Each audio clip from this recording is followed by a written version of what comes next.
waxyaabaha yaab kale waxa kamid ah qisad dhacday oo waaqici ah waxay ka dhacday wadanka Djibouti nin sheekhaha wuxuu nooga sheekeeyay oo qisada joogay wuxuu yiri nin walaalaha kamid ah oo ganacsada ah ayaa salaadii subax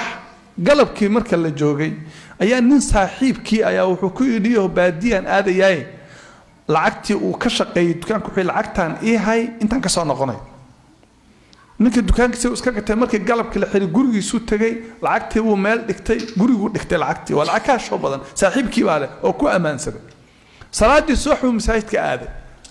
salaad subax markuu masaajidka aaday oo uu gurigii quraan iska akhrisay salaadii kadib qoraxdu markay soo baxdo guriga ku soo noqday markaas waxa loo yimid saddex nin oo tuuga ah yaa ninkan shalay galab lacagta markii loo dhiibay arkays xalay dhan way waardiyaysanayeen saaka salaad subax markuu aaday bay gurigii u soo daamareen gurigii jabsadeen marka ninkan ilaahay baa ilaalinaya sababtoo ah wuxuu ilaaliyay wixii ilaahay u diray wuxuu leeyahay sheekhaasi markay gurigii jabiyeen saddexdii nin mid waxa la yiri albaabka istaag oo security ahaw midna banaanka dadka banaanka naga ilaali ninna lacagtii soo qaad saddexdiiba asagoo midna boorsadii gacanta ku jirtay lacagta ku jirta gacanta ku hayo buu seexday hurda qabata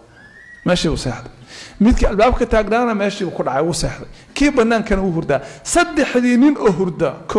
2 3 yaa waxa loo yiri markay qoraxda soo baxday saddexdii buu hurda oo khurnaya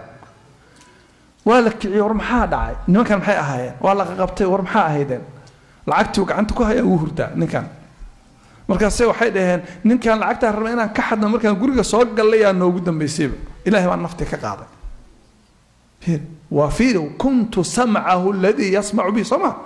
ilaahay baa ilaashanay haddaad ilaahay ilaalisid ilaahay baa ku ilaalinay fiir haddaad sunnada ku dadaashid ilaahay baa ku jeclaanay markuu jeclaado ilaahay ku jeclaadana wuu ku ilaalinaya